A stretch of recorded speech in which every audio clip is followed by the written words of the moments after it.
하나님은 사랑이십니다. 그 사랑의 하나님께서 우리를 위하여 예수님을 십자가에 못 박혀 우리 대신에 죽게 하시고 또 예수님을 살리셔서 우리를 위한 구원의 길을 열어주셨습니다.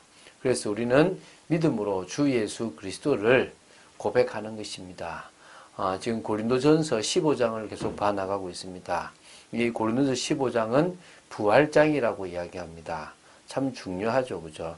오늘 이 말씀을 통하여 우리에게 부활에 대한 확실한 믿음과 또 부활에 대한 소망을 가지는 참된 축복이 있게 되기를 주 예수 그리스도 이름으로 축원드립니다. 자, 고린도전서 15장 12절부터 28절은 두 문단이라고 보시면 됩니다. 내용은 그리스도의 부활이 곧 기독교 신앙의 근거가 된다는 것과 또한 성도들의 부활을 보증한다고 하는 것입니다. 이게 바로 그 15장 12절부터 28절인데 오늘은 이 20절부터 28절을 볼 겁니다. 그래서 부활을 부정하는 것은 역사적 사실로서 전파된 복음의 핵심을 뒤엎는 것이다. 그래서 만일 부활이 부정된다면 전도나 죄로부터의 구원이나 장래 소망 등 성도들의 신앙과 관련한 모든 기본 원리들이 공허한 것이 될 뿐입니다. 그러나 기독교 신앙은 공허하지 않습니다. 왜냐? 기독교 신앙은 그리스도의 부활이라고 하는 이 역사적 사실의 토대 위에 세워진 것이기 때문입니다. 그리스도께서 부활하사 부활의 첫 열매가 되신 것은 곧 장래에 성도들의 부활에 대한 확실한 보증이 되는 것입니다. 저와 여러분은 분명히 반드시 부활할 것입니다. 믿습니까? 그래서 이 20절부터 28절을 통하여서도 또 부활에 대한 확실한 믿음을 가지게 되기 바랍니다. 20절을 먼저 보도록 하겠습니다. 그러나 이제 그리스도께서 죽은 자 가운데서 다시 살아나사 잠자는 자들의 첫 열매가 되셨도다. 자, 20절의 의미는 이렇습니다. 그리스도의 부활 사건은 개인적인 사건이 아니라 공동체적이고 보편적인 사건이라는 사실입니다.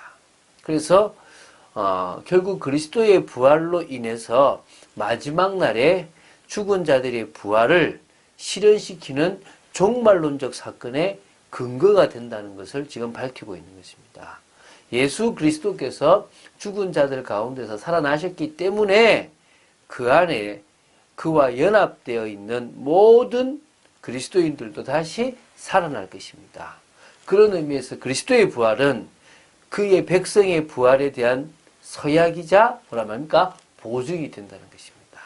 성령께서는 다름 아닌 바로 이 사건의 확실한 보증자로서 오셨다는 것입니다. 그러므로요, 고린도 교회 성도들은 죽은 자 가운데서의 부활이 없다고 주장할 것이 아니라 예수 그리스도처럼 미래에 온전히 부활할 것을 기쁨으로 기대하고 소망해야 하는 것인데 그러지 못했다는 거죠. 자, 21절 22절을 보겠습니다. 사망이 한 사람으로 말미암았은즉 죽은 자의 부활도 한 사람으로 말미암는도다. 아담 안에서 모든 사람이 죽은 것 같이 그리스도 안에서 모든 사람이 삶을 얻으리라. 자, 이게 지금요 대표성의 원리를 지금 이야기하고 있습니다. 로마서 5장 12절부터 19절에도 이 부분이 똑같이 나오는데요.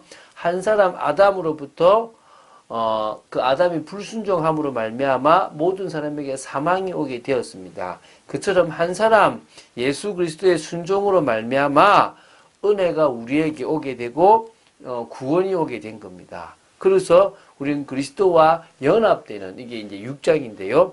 연합된 겁니다. 그래서 그리스도의 죽으심과 연합됐고 그리스도의 부활과 연합한 자가 되어 그리스도의 부활이 우리에게 일어나게 될 소망이 된 것입니다. 그렇기에 죽은 자의 부활로 인해서 우리는 그리스도 안에서 모든 사람이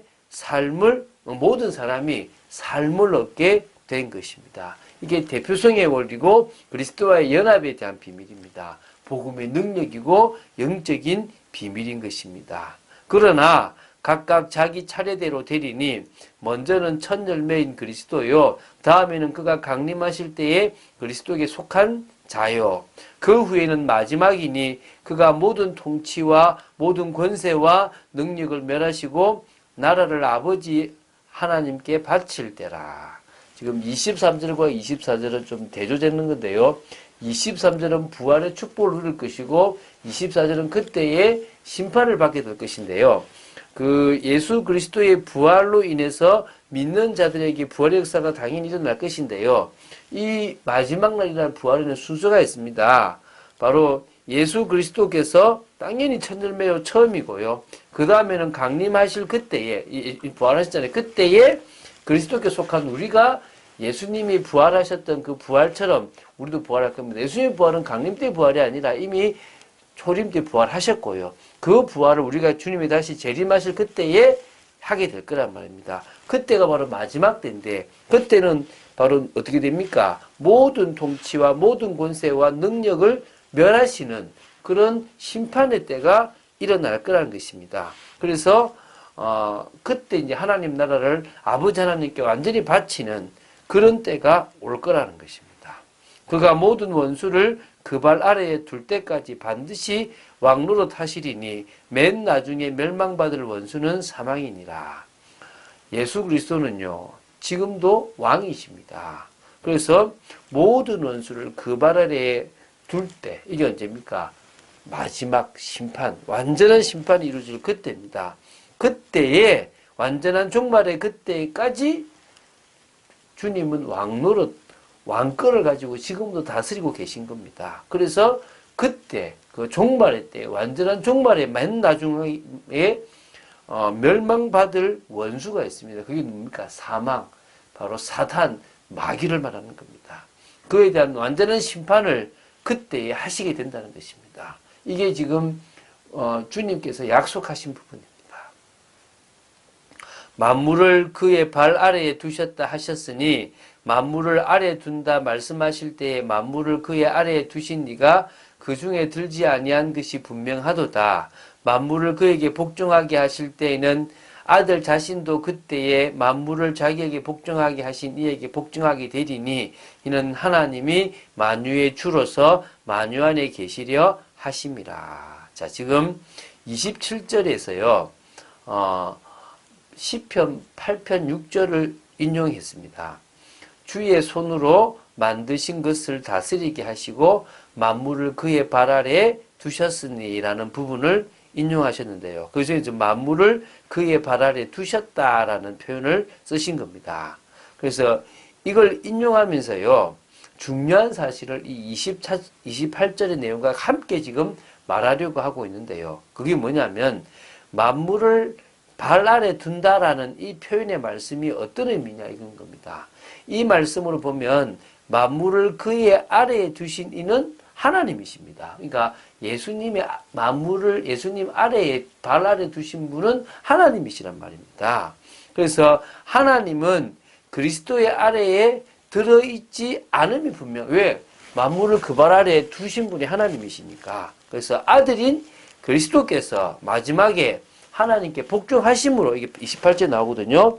하나님 나라의 정권이 오직 하나님께로 돌아간다는 그런 것을 의미하고 있습니다. 결국 마지막에는요. 선하신 하나님의 절대적 통치만이 있을 것이라는 의미입니다. 즉, 이 종말의 날에 하나님께서 만유의 주로서 만유 안에 계시는 본래의 그 창조 질서를 회복시켜서 믿는 자들과 함께 역사하실 거라는 말입니다. 자, 우리는요, 예수 그리스도의 부활이 마지막 날에 있게 될 믿는 자들의 부활과 또 세상에 대한 심판, 또 원수인 사단에 대한 완전한 멸망으로 이어질 것을 지금 이게 지금 설명하고 있습니다. 그 위에 하나님은 만유의 주로서 만유를 다스리게 되실 것입니다. 그래서 우리는 부활의 소망을 두고 살아가는 하나님의 사람입니다. 그래서 부활에 대한 믿음, 부활에 대한 확실성, 또 부활에 대한 소망을 가진 축복의 여러분이 되실 줄 믿습니다. 그 사람이 드리는 예배가 진정한 예배입니다. 그 사람이 드리는 예배에 하나님은 참된 예배라고 인정하십니다. 뭘로요? 영과 진리로. 성령의 역사와 진리이신 예수 십자가의 피를 믿는 믿음으로 드리는 예배이기 때문에 주님은 역사하시게 되어 있습니다. 교회에서의 예배와 삶에서의 예배, 삶에서도 내가 혼자 주님께 드리는 예배, 만남을 통해서 내 전문을 통해서 드려지는 그런 진정한 예배, 그런 예배 축복이 있어야 될 줄로 믿습니다. 예배 성공은 인생 성공입니다. 예배 성공은요, 영과 진리로 드리는 그 예배 성공입니다. 예배 성공은 바로 예수 십자가의 은혜를 아는 사람이 드리는 바로 그 예배를 말합니다.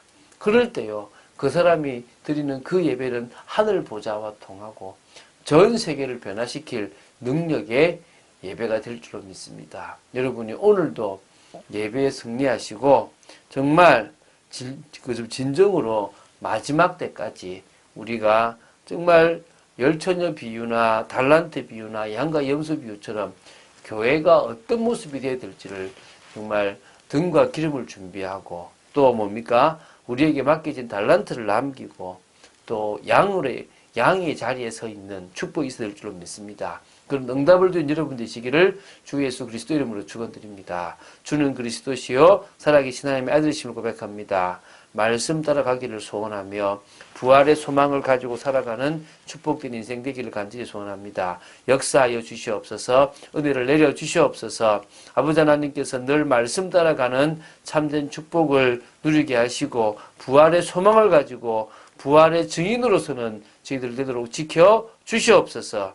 주님 오시는 그 순간까지 믿음을 잃지 않는 저희들 되도록 지켜 주시옵소서. 주 예수 그리스도 이름으로 기도드립니다. 아멘.